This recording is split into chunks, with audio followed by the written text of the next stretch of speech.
Hello. This is a care video for Compsodes schwarzi. Schwartz's hooded micro roach. I've had a few people ask me, I've had several people ask me for care advice, and I usually direct them to my care sheet, but I figured I'd make a care video as well, so, people ask for pictures of my enclosures a lot, and they're pretty simple, so, but, I figured I'd make a care video, even though there's really not much to keeping these, so I keep them. I just misted them, so there's like water and droplets and shit everywhere. But so like moderate ventilation, moderate to minimal is fine. I just have a ring of holes, tiny holes along here. They're not the best. Like I made them with soldering iron. Tried to make them as small as I physically could. However, sometimes babies do get out. I did put silicone oil around the sides of the containers. They can't climb smooth surfaces technically. However, if the surfaces become grimy with like either like frass buildups or dried salt residue from spraying with water, tap water like I do, then they can climb that. So that's something to be aware of. Any tiny little uh, particles or scratches on the smooth surfaces, they can climb up.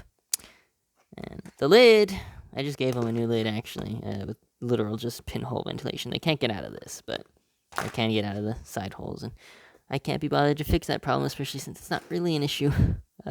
Because if they escape into the house, they die within a few days. If they escape into other enclosures, they're basically just springtails, but roaches, so they don't really cause problems.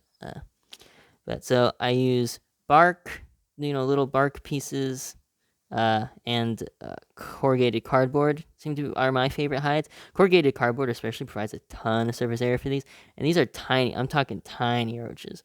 Now there are hundreds in here. I just put this cardboard in here. Some of these top pieces. This one's been in here a little longer, and as you can see, they've already started coating it ooze. These are very prolific roaches. I keep them at around 75 to 80 degrees Fahrenheit, and they breed super fast.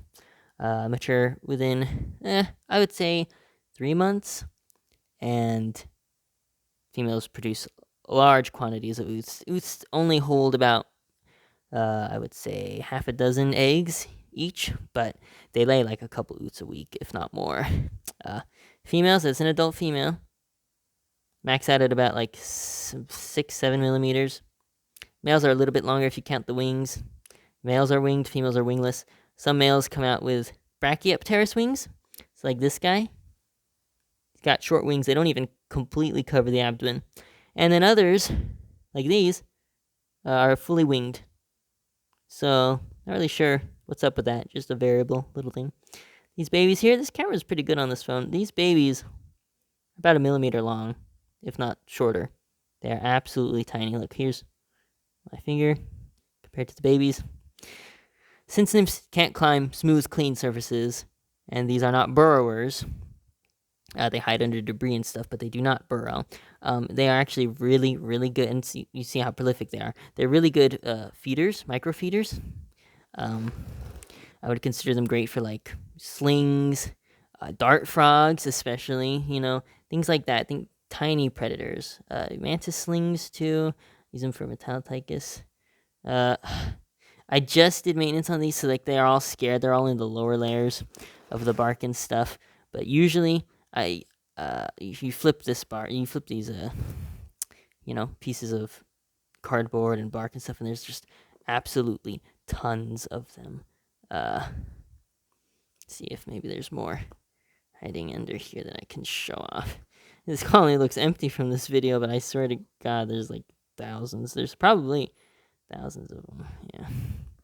Because there's like multiple layers of, cardboard hides in here. They've basically killed off all the springtails in this enclosure, by the way. Anything you see that you think is a springtail is just baby Compsodes. So, yeah, there's lots of them. For food, I feed dog food.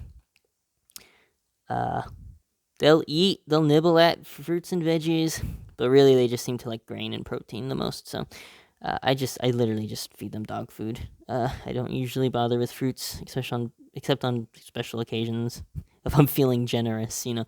But they really don't even eat much of it, so they really just like the dog food, and that's basically all I feed mine. And they go through more than you would think. A large colony of these guys eats a surprising amount. Let's just see, got some magnolia pod things here. You know, you can't. All the roaches are hiding, but you can kind of get a grasp for how many roaches there are in here when you see this piece of bark that I put in here a couple weeks ago, completely and utterly covered in Utica. All those little square things, those are Oots. And I just put this bark in here a little, like literally a couple weeks ago. So there's really they're all hiding right now. But I swear to God, there are hundreds in here. But there's just so many layers of bark. It goes down quite a bit. And so yeah, the more surface area you have, obviously, the better for these guys. And yeah, so I keep them warm, humid, moderately to minimally ventilated.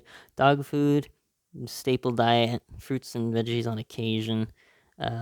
You know, the more surface area you have, the more roaches you'll have. They will breed at lower temperatures. They'll breed at room temperature, just slower than if you were keeping them in the 75, 85 range. And if you want these as feeders, I would recommend keeping them in the warmer end of that range to be the most efficient. But, alright. Hope this video is useful.